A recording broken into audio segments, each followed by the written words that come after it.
Hello दोस्तों, आप सबका स्वागत है हमारे ऑल एजुकेशनल जीएस चैनल में। आज का टॉपिक भारत के आज़ादी के बारे में, इसका क्या इतिहास है, संपूर्ण जानकारी आइए शुरू करते हैं। यूरोपीय व्यापारियों ने 17वीं सदी से ही भारतीय उपमहाद्वीप में पैर जमाना आरंभ कर दिया था। अपनी सैन्य शक्ति में बढ़ोतरी करते हुए ईस्ट इंडिया कंपनी ने 18वीं सदी के अंत तक स्थानीय राज्यों को अपने वशीभूत करके अपने आप को स्थापित कर लिया था। 1857 के प्रथम भारतीय स्वतंत्रता संग्राम के बाद भारत सरकार अधिनियम 1858 के अनुसार भारत पर सीधा आधिपत्य ब्रितानी ताज ब्रिटिश क्राउन अर्थात ब्रिटेन की राजशाही का हो गया। दशकों बाद नागरिक समाज ने धीरे धीरे अपना विकास किया और इसके परिणामस्वरूप 1885 में भारतीय राष्ट्रीय कांग्रेस I0N0C0 निर्माण हुआ।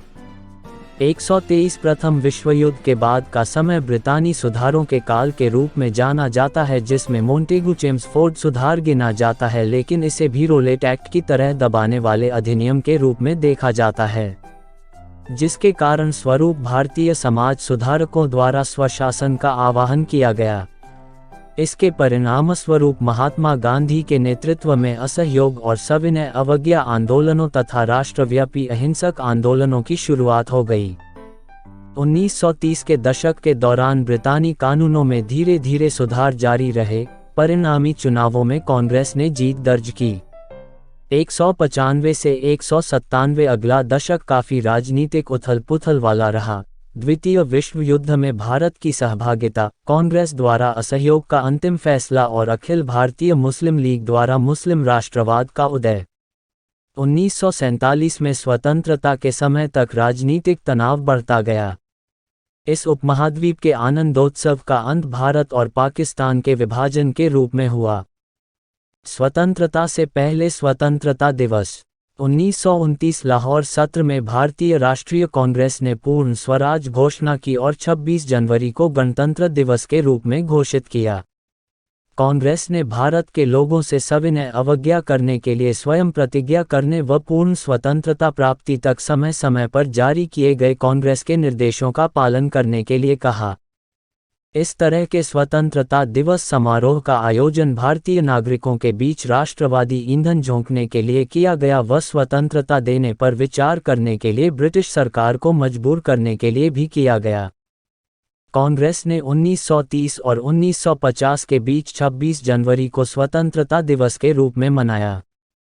इसमें लोग मिलकर स्वतंत्रता की शपथ लेते थे। जवाहरलाल नेहरू ने अपनी आत्मकथा में इनका वर्णन किया है कि ऐसी बैठकें किसी भी भाषण या उपदेश के बिना शांतिपूर्ण व गंभीर होती थीं। गांधी जी ने कहा कि बैठकों के अलावा इस दिन को कुछ रचनात्मक काम करने में खर्च किया जाए, जैसे कताई काटना या हिंदुओं और मुसलमानों का पुनर्मिलन या निषेध काम या अछूतों की सेवा। 1947 में वास्तविक आज़ादी के बाद भारत का संविधान 26 जनवरी 1950 को प्रभाव में आया। तब के बाद से 26 जनवरी को गणतंत्र दिवस के रूप में मनाया जाता है। सन 1946 में ब्रिटेन की लेबर पार्टी की सरकार का राजकोष हाल ही में समाप्त हुए द्वितीय विश्व युद्ध के बाद खस्ताहाल था। तब उन्हें एहसास हुआ कि न तो उनके पास घर पर जनादेश था और न ही अंतर्राष्ट्रीय समर्थन। इस कारण वे तेजी से बेचैन होते भारत को नियंत्रित करने के लिए देसी बलों की विश्वसनीयता भी खोते जा रहे थे। फरवरी 1947 में प्रधानमंत्री क्लीमेंट एटली ने ये घोषणा की कि ब्रिटिश सरकार जून 1948 से ब्रिटिश भारत को पूर्ण आत्म प्रशासन का अधिकार प्रदान करेगी। अंतिम वायसराय लॉर्ड माउंटबेटन ने सत्ता हस्तांतरण की तारीख को आगे बढ़ा दिया, क्योंकि उन्हें लगा कि कांग्रेस और मुस्लिम लीग के बीच लगातार विवाद के कारण अंतरिम सरकार का पतन हो सकता है। उन्होंने सत्ता हस्तांतरण की तारीख के रूप में द्वितीय विश्व युद्ध में जापान के आत्मसमर्पण की दूसरी सालगिरह 15 अगस्त को चुना।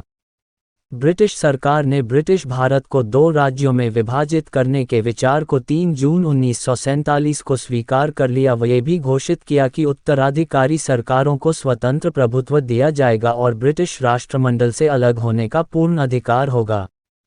यूनाइटेड किंगडम की संसद के भारतीय स्वतंत्रता अधिनियम 1947 10 और 11 जियो 6C30 के अनुसार 15 अगस्त 1947 से प्रभावी। अब बांग्लादेश सहित ब्रिटिश भारत को भारत और पाकिस्तान नामक दो नए स्वतंत्र उपनिवेशों में विभाजित किया और नए देशों के संबंधित घटक असेंबलियों को पूरा संवैधानिक अधिकार दे दिया।